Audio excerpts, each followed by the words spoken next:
ঠিক।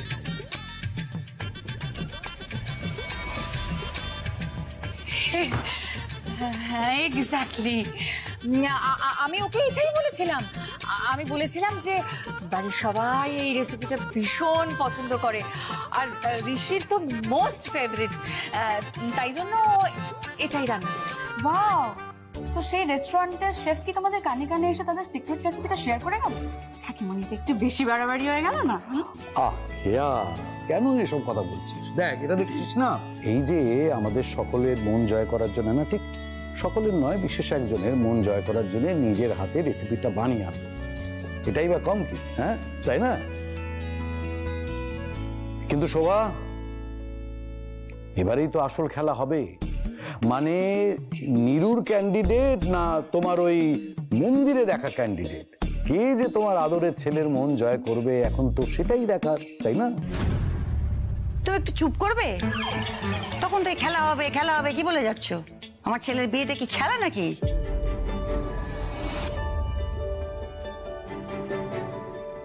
আমার ছেলে যাকে পছন্দ করবে সেই আসবে ওর জীবনে।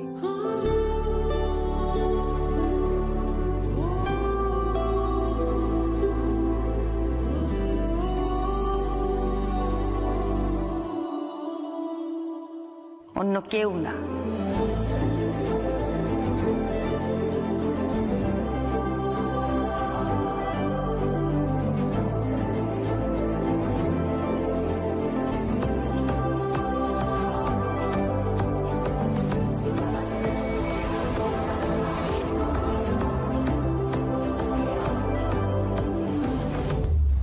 কিছু করো না নিহারিকা, যাতে ঋষির মন থেকে একেবারে তুমি উঠে যাও। এমনিতেও কিন্তু ঋষি তোমাকে সেভাবে নাম্বার দেয় না, মনে রেখো। কাকিমণি, তুমি বুঝতে পারছো তো, বন্যা কিন্তু আজকে একটু বেশি বাড়াবাড়ি করে। আরে এতে বন্যার দোষটা কোথায় শঙ্কর? ওকে যা করতে বলা হয়েছে ওই তাই করেছে। বাইরে থেকে জিনিস এনে নিজের বলে চালানো, এটা চরম বোকামি হয়েছে। তাও আবার নাকি জ্যাকির দোকানের চাপ। আরে ওটা শুধু ঋষির নয়, আমাদের সবারই তো ফেভারিট। তো বাবা বলছে তো করে ফেলেছি। আরে দিদি ভাই আর ঋষির যে ওই ছোট বোনটাকে পছন্দ হচ্ছে সেটা তো সবাই বুঝতে পারছি আমরা, কিন্তু আমরা তো চাইছি না যে বন্যার সাথে বিয়েটা হোক। আর তার মধ্যে বলা নেই কওয়া নেই, লাঞ্চে ইনভাইট করে বসলো। বাহ বাহ, এবার যদি বিয়ের কথাটাও পেরে বসে তখন কি হবে? টেনশনে হয়ে গেছে আমার। টেনশন করো না, আমি তো আছি নাকি, কেন টেনশন করছো? শুধু একটা কথা মাথায় রেখো, বন্যাকে দিয়ে যা করাবে জেনুইনলি করাবে। শোনো, ঋষি কিন্তু খুব বুদ্ধিমান, আর তার চেয়েও বেশি বুদ্ধিমতী হচ্ছে ওর মা। তাই প্লিজ কোনো সিলি মিস্টেক করে ফেলো না। ওরা এসে গেছে। বাবুদাই এসে গেছে বাড়িতে। শোনো, মেয়ে দুটোকে কিন্তু চোখে চোখে রাখবে। ওদের অতীত বর্তমান নিয়ে নানান প্রশ্ন করবে। বলা যায় না কিন্তু, দিদিভাই হয়তো কালকেই ওই মেয়েটাকে ঋষির জন্য পছন্দ করে ফেললো। তাই তার আগে সবকিছু জানার দরকার। আরে দাঁড়িয়ে থেকো না, যাও যাও যাও।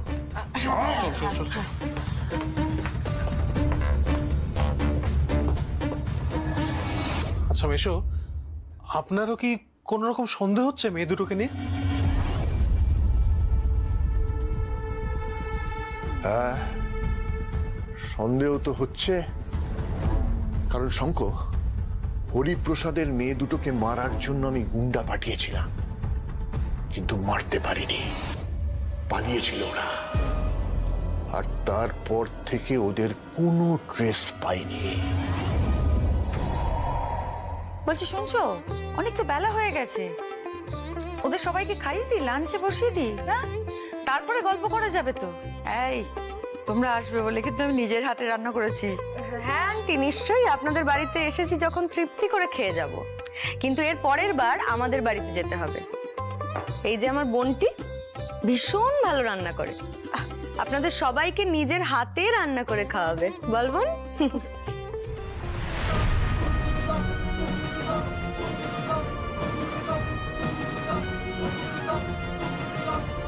আমার ছেলেটি সেও কিন্তু খুব খাদ্যরসিক।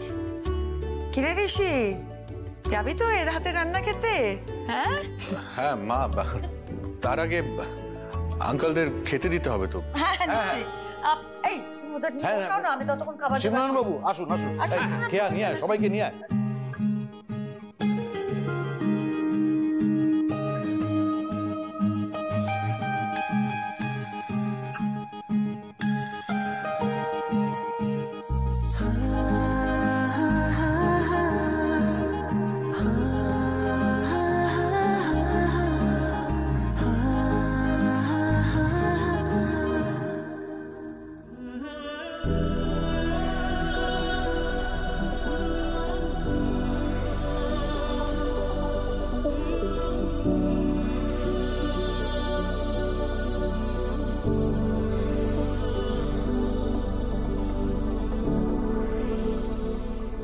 আসলে কি বিষয়টা বলুন তো, আমি তো ব্যবসাদার মানুষ, আর যখনই সামনে একজন আপনাদের মতো এরকম সফল ব্যবসাদার মানুষ দেখি, তাদের জীবনের খুঁটিনাটি যতক্ষণ না জানতে পারছি, পেটের ভেতরটা কিরকম গুড়গুড় গুড়গুড় করে আর কি।